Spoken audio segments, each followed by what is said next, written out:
In today's video, I'm going to teach you how to collapse rows in Smartsheet. Collapsing rows is a great way to keep large sheets tidy, focus on what matters, and quickly switch between a high-level overview and detailed tasks.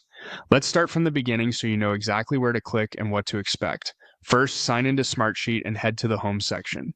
This is your hub for everything you work on. If you're just getting started, you can create a new project, program, or process right from here. If you already have a sheet, you can open it instead. The steps to collapse rows are the same either way.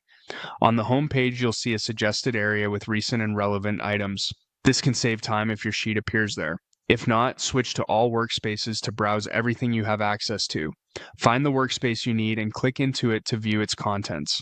From there, open the specific sheet where you want to work. Inside the sheet, look to the far left side of the grid, next to the primary column.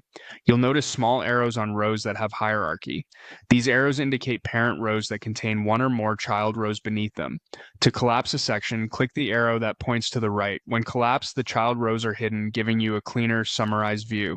Click the arrow again, now pointing downward, to expand and reveal the details. Nothing is deleted. Those rows remain part of the sheet, still included in formulas, summaries, and roll-ups.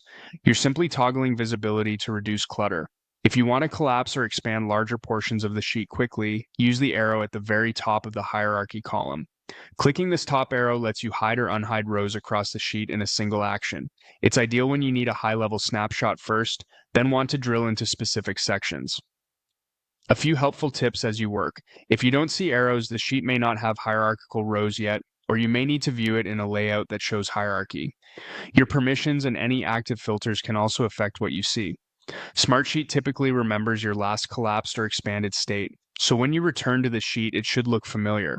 And if you plan to print or export, remember that collapsed sections will remain hidden in the output unless you expand them. That's all you need to confidently collapse and expand rows in Smartsheet.